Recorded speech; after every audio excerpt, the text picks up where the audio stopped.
absolutely annihilate.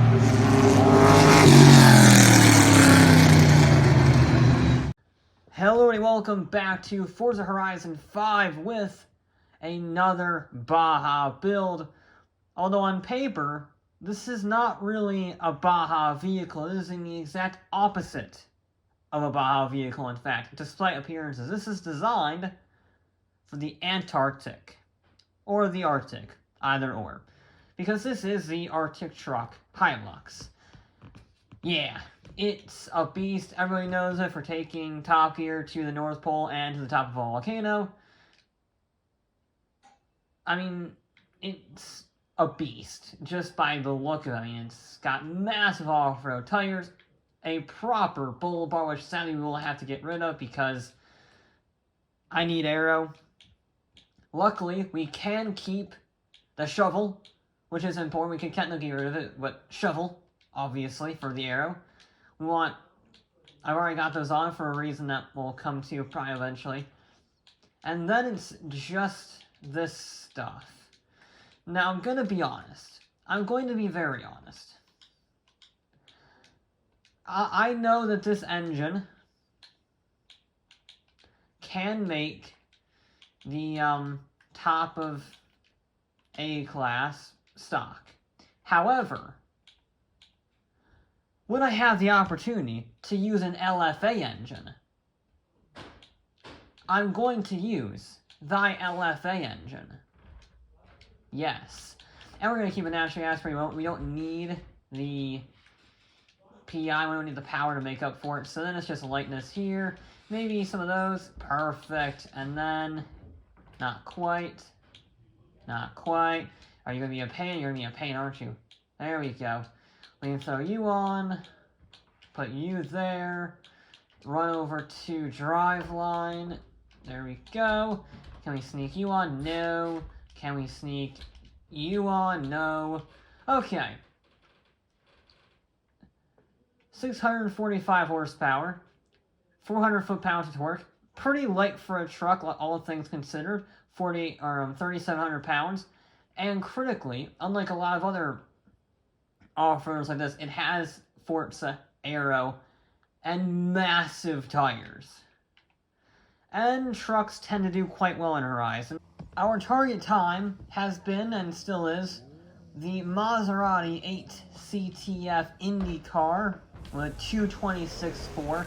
The Sierra RX3 Cross car is in second, but, you know, that's a relatively distant second, all things considered, 1.4 seconds. Closest rival would probably be the Defender. That is in 6th, 230.5. Oh, the launch is not great. That's not ideal. I mean, I know it's naturally aspirated and all, but come on. Oh, the suspension's a bit wonky. That's not how you take turn one. This has not been the greatest of starts. This is not very quick. I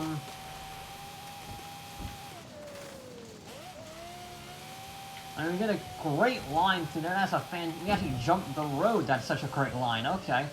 Late apex there, I guess. That's the key. And then drop it down to first.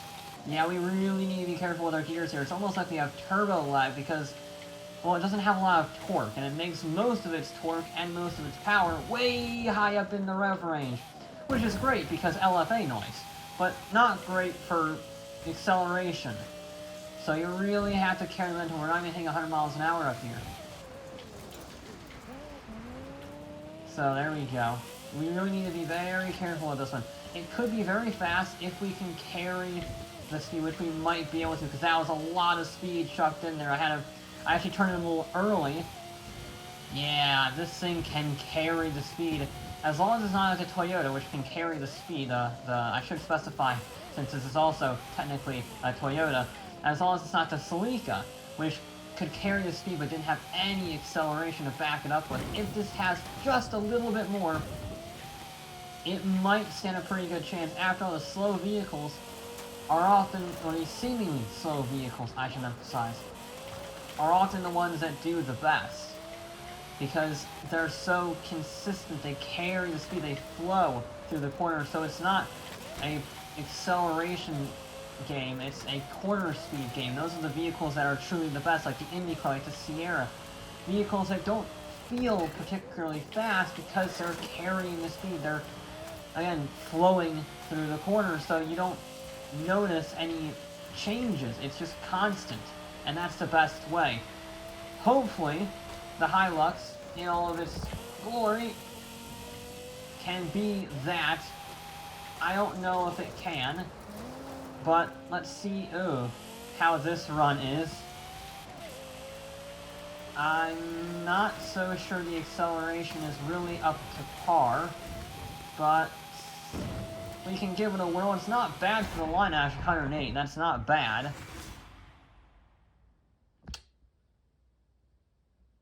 Yeah, okay, not a bad first run.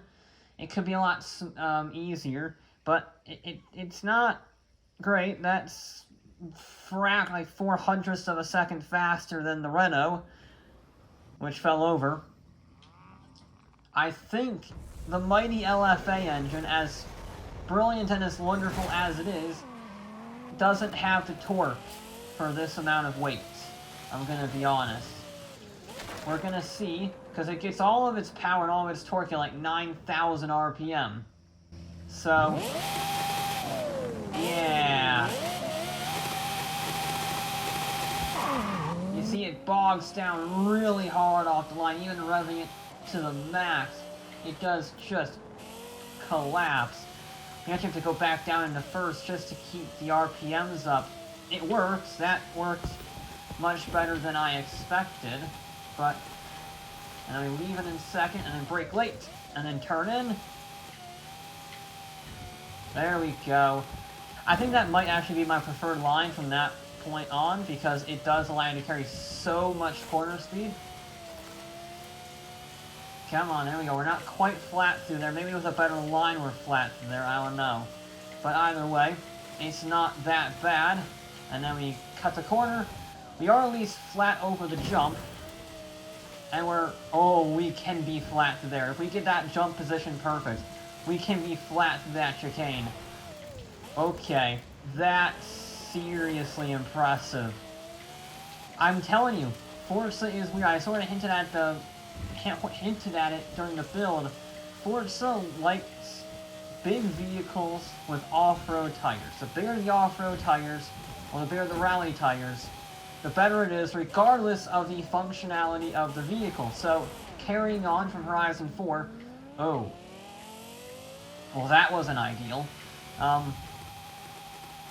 SUVs and pickups in Horizon 4, depending on how you built them, were incredibly good off-road. Were insanely good around circuits because they had massive tires and massive amounts of horsepower. Who cared if they were, SUVs and weighed more than a mountain? They had all of the formula for the game's physics to work beautifully. So they did. And I feel like this truck uses that exact same formula. I was sort of hoping that with the new tire modeling that Forza's been doing, it would make it a bit more even, but it seems like sometimes the old tricks die hard. And well, this is a very old trick. I don't know if this is going to be much faster, mind you. It feels faster, but who knows, really. Yes, that was better. We kept the RPMs up and didn't completely die on the acceleration.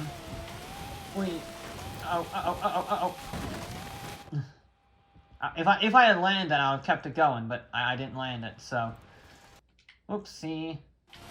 I got caught out by that bump right there. I got caught out by it, plain and simple. And landing on the fence didn't help. Not a perfect run again, but a good run. A decent run, kinda. I mean, it's... For what it is, it's good. It's right on the pace with the other Toyota. Interesting. Very interesting. I just know that I can crack into the 2-minute 30s. I just know it. It won't be easy. It's not going to be easy because that was a 85% good run, I would say, that second run. Really, I just need to get to like 90, 95, and I can get in the 230s. It's not that easy. It just requires maximum commitment and smoothness. That is another key. Smoothness. Okay, we're going to try something different. We're going to launch it and then tap the handbrake. I think that works. I think that gives it a better launch. Because it kicks the RPMs up from the handbrake launch. So maybe, I don't know. It doesn't. I'm not sure if it's enough to make any sort of difference. We're going to keep it in second, actually. And I'm going to brake late. There we go. That was a good one. Keep it in first. First and second gear. Our friends. I went wide though because I hit a jump. I did not know there was a jump there. Must have been a line that I took that was wonky. Well, I hope that doesn't cost us a chance of beating it. Right, we're good through there. And then be brave. Be flat. Yes, you beautiful truck. You were flat through there. Ha ha ha. Look, that's amazing. I've never had a vehicle completely flat through there. Use a little bit of handbrake just to get those RPMs up again. And then... yeah, okay, okay. You didn't see that. There we go. I can't quite be as brave through there as I want. I'm not sure if I wanted first there. Oh, I don't think this run's gonna be faster. I don't think it is.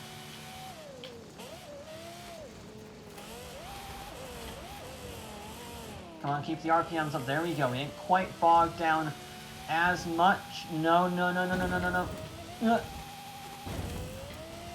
Alright, that works. That actually wasn't too bad. Not at all. Keep it in first. There we go. The rocks don't faze us, but still, it's best to stay on the beaten trail. We just about want second through here. It's very close, though. Very close to wanting first. Again, just to keep us in that nice high revving power band. It's almost like a rotary in this, or a Honda engine with the VTEC. That's sort of what it feels like. Because, yeah, there's just no power below, 6,000 RPM. I don't think I've gotten third gear once. And then I actually have to floor it as I'm sliding the vehicle. I can't do what I normally do, just rip the handbrake and call it a day. We're going to try and avoid some of that stuff. No! No! No, no, no! It wasn't faster. Ah! I mean, it was consistent, but it wasn't faster. Okay, well, that was a 2:32. No, a 2:31, sorry, that was a 2:32. The best run was a 2:31.4, which, coincidentally, puts it right next to the other Toyota, the Celica ST205, which was a very similar vehicle, actually. It had the grip, it didn't have the acceleration. These are very different vehicles, so. Very different vehicles. One of them is an LFA swapped Arctic exploration truck, and the other is a handling-built rally car. And yet their times are very similar, and their driving styles are very similar. Welcome to the weird, wonderful world of Forza, everybody. I love how this vehicle drives. It's the first vehicle I felt confident enough to go flat out through the chicane just after the jump. Admittedly, it was not going that fast as the jump, and it had crazy good suspension. It was an incredible handling vehicle. The tire sizes, the off-road tires, and the aero were an unbeatable combination. The problem is, it did not have the power, did not have the torque. Maybe it was a different engine. If I threw in the V8, that Prime would have been faster. But when you have an LFA engine, you use the LFA engine. I don't make up the rules. So yeah, the Toyota wasn't quite as good as maybe it could have been if I built it thoroughly to spec. Maybe that's the thing I'll revisit later. But in terms of handling, it was pretty much perfect. Anyway, that'll be it for this episode of Forza Horizon 5. I'll be back with more